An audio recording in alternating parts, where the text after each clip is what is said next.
भाई ये ईशान किशन कहाँ गए हैं यार, कहाँ गए ईशान किशन? क्या वो दोबारा इंडियन टीम में आएंगे या फिर नहीं आएंगे? क्योंकि अभी जो जिम्बाब्वे सीरीज चल रही है उसमें सारे यंगस्टर को मौका दिया गया है, लेकिन आपने देखा होगा कि ईशान किशन कहीं भी दिखाई नहीं दिए। लेकिन वो हमें दिखाई दे रहे हैं, आनंद अंबानी की जो शादी हुई है उसमें वो हमें दिखाई दे रहे हैं, अच्छा खासा कपड़े बड़े पहन के घूम रहे हैं, मजे कर रहे हैं शादी में। लेकिन आपने एक चीज नोटिस करी कि इस शादी में वो हार्दिक पांड्या के साथ इतना क्यों घूम रहे हैं, हार्दिक पांड्या के इतने टच में क्यों है?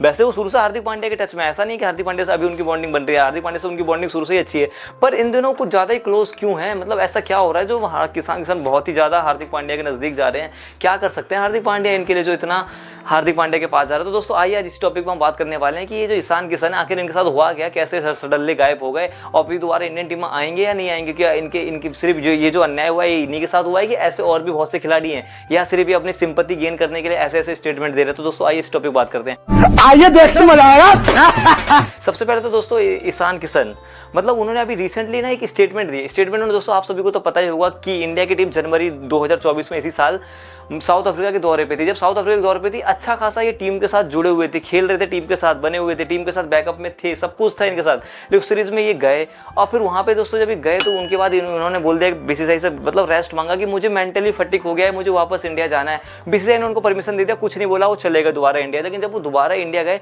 तो फिर उनकी कुछ तस्वीरें वायरल हो रही थी जिसके अंदर वो दिखाई दे रहे थे कि वो दुबई में बहुत मजे से घूम रहे हैं, मतलब एंजॉय कर रहे हैं। उसके बाद फिर किसी ने उनसे पूछा कि चलो आपको मेंटल फटिक हो गया था, समझ में आता, लेकिन उसके बाद जब आपको बीसीसीआई ने एक चांस दिया कि आप जाओ झारखंड के लिए खेलो, फिर आपने मना क्यों कर दिया? फिर वो बोल रहे हैं कि मैंने वो इसलिए मना कर दिया था क्योंकि जब मैंने इंटरनेशनल क्रिकेट से ही ब्रेक ले लिया था, जब मुझे खेलना ही होता तो मैं इंटरनेशनल क्रिकेट खेल लेता, जब मैंने वहीं से ब्रेक ले लिया तो फिर मैं रणजी ट्रॉफी कैसे खेलूँ? और वो जो टाइम मेरे ऊपर बीता है वो सिर्फ मैं ही जानता हूँ और मेरी फैमिली ही जानती है कि किस तरीके से मैं उन दिनों में मैं निकला हूँ। उसके बाद दोस्तों आप सभी को तो पता है ये जो उनकी हरकतें हुई थी, इसके बाद बीसीसीआई इनसे पूरे बुरी तरीके से कहते खफा हो गई और नाराज हो गए, क्योंकि यार ये झारखंड के लिए खेलते हुए हमें दिखाई नहीं दिए। मुंबई के कैंप में जाके हार्दिक पांड्या के साथ प्रैक्टिस कर रहे थे। ऐसे में भाई बीसीसीआई हो गई इनसे खपा और जो इनका जो सेंट्रल कॉन्ट्रैक्ट था उसको कर दिया रिमूव। अब जैसे ही भाई सेंट्रल कॉन्ट्रैक्ट को रिमूव कर दिया भाई, अब बंदा तो भाई परेशान हो गई कि सेंट्रल कॉन्ट्रैक्ट को रिमूव कर दिया, जिसके बाद दोस्तों जिम्बाब्वे के लिए सीरीज भी गई, मतलब हुई जो इंडिया की, जिसमें हमारे जितने भी यंग खिलाड़ी हैं सबको वहां पर लेकर गए। लेकिन ईशान किशन का आपको दूर दूर तक कहीं भी नाम नहीं दिखा। क्यों नाम नहीं दिखा? क्योंकि उनका सेंट्रल कॉन्ट्रैक्ट वो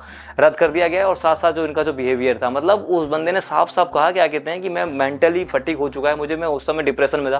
भाई बंदा जब डिप्रेशन में है तो दुबई घूम रहा है मजे से, चलो दुबई मान के चलो घूम लिया कि अपने आपको बॉडी को रिलैक्स करना, थोड़ा घूम घाम के अपने जो माइंड है उसे रिलैक्स करना है। लेकिन उसके बाद वो झारखंड के जब वो आ गए, जब बीसीसीआई ने उनको बोला कि आप जाओ, आप झारखंड के लिए क्रिकेट खेल लो, साफ साफ मना। और उसके बाद आप मुंबई के कैंप में जाके प्रैक्टिस कर रहे हो और उसके बाद आप सिंपैथी गेन ले रहे हो कि मैं बैक टू बैक इतना अच्छा खेल रहा था। उन्होंने कहा मैं कंटिन्यूसली अच्छा खेल रहा था, इंडिया के लिए परफॉर्मेंस भी कर रहा था, वर्ल्ड कप में भी मुझे 2 मैच खेलने को मिले। उसके बाद जब T20 सीरीज हुई थी ऑस्ट्रेलिया से वर्ल्ड कप के बाद, उसमें भी मैंने 3 मैचों में 2 मैच में 50 मारी, सब कुछ कर रहा था, बैक टू बैक फॉर्म में था, मतलब रन मारा था। उसके बावजूद भी मुझे बीसीसीआई ने मतलब मुझे बेंच में बिठा के रखा था, जिससे मुझे मेंटली फटिक हो गया। मतलब इतनी सी बात के लिए, इतनी छोटी सी बात। भाई बहुत से ऐसे खिलाड़ी हैं जो प्रदर्शन करने के बाद भी वो इंडियन टीम के 15 में नहीं आ पा रहे। यार आप तो कंटिन्यूसली टीम के साथ जुड़े हुए थे यार, आप तो मतलब ऋषभ पंत के बाद देखा जाए तो दूसरे नंबर के जो बेस्ट कीपर थे जो बीसीसीआई की नजर में थे वो आप ही थे। अब वो संजू सैमसन को देखो ना यार, 2015 में डेब्यू हुआ उस बंदे का, उससे ज्यादा डिप्रेशन देखा होगा क्या? मतलब डिप्रेशन उस बंदे ने कभी दिखाया नहीं, कभी क्या हुई थी आज तक, कभी कुछ स्टेटस नहीं लगाया, कुछ नहीं लगाया।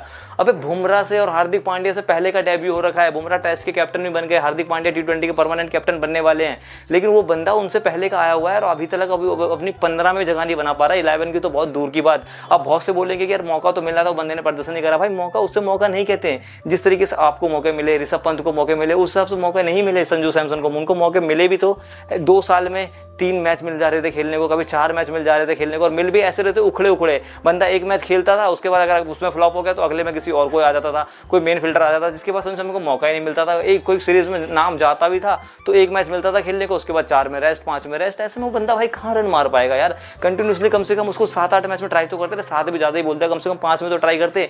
लेकिन उस बंदे ने कभी ऑब्जेक्शन नहीं उठाया, कभी कुछ नहीं बोला। मतलब हार्दिक पांड्या से और बुमराह से बाद में पहले का आया हुआ खिलाड़ी, लेकिन उसने कुछ अपने लिए कभी कुछ नहीं बोला, कुछ स्टैंड नहीं लिया। और ये भाई ईशान किशन मतलब टीम से जुड़े हुए थे, 15 में थे, इनको अच्छा खासा मौका मिल रहा था। आप सभी ने नोटिस तो किया ही होगा कि जो भी चोटिल होता था तुरंत इनको मौका मिल रहा था। जिस तरीके से ये खेल रहे थे सब कुछ इनके फेवर में चल रहा था। लेकिन कहीं ना कहीं भाई जब होता है ना कि खिलाड़ी जब अच्छा खेलने लग जाता है तो कहीं ना कहीं तो भाई एरोगेंस तो आ ही जाता है। वो कहीं ना कहीं दोस्तों ईशान किशन के अंदर आया था कि मैं इतना अच्छा खेल रहा हूँ, उसके बावजूद भी मुझे बिठा दिया।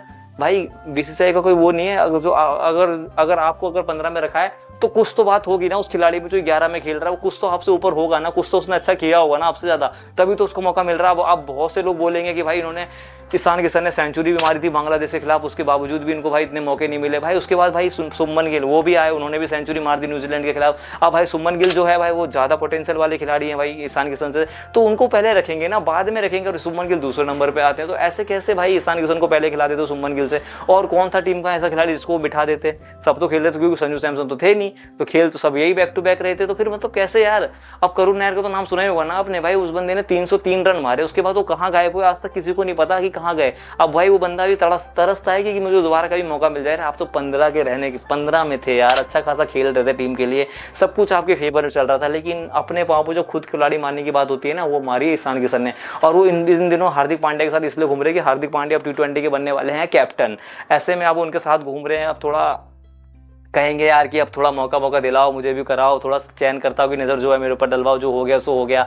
वो चाहते हैं कि किसी ना किसी रूप से हार्दिक पांड्या जो है वो उनको इंटरनेशनल टीम जो है उसके अंदर दोबारा से कमबैक उनका करा दे। पर अब देखते हैं कि हार्दिक पांड्या से कुछ होता है या नहीं होता। लेकिन वो साथ साथ दोस्तों अब देखना कुछ दिनों में गौतम गंभीर के साथ भी वो दिखाई देंगे, क्योंकि गौतम गंभीर को भी कहीं ना कहीं ईशान किशन पसंद तो है, तो कहीं ऐसा ना हो कि अब ईशान किशन का दोबारा से कमबैक हो जाए। देखो अगर कमबैक हो जाए तो कोई प्रॉब्लम की बात नहीं, हम तो चाहते हैं अगर खिलाड़ी अच्छा खेले तो उसका कमबैक होए, कोई इसमें कोई इशू नहीं है।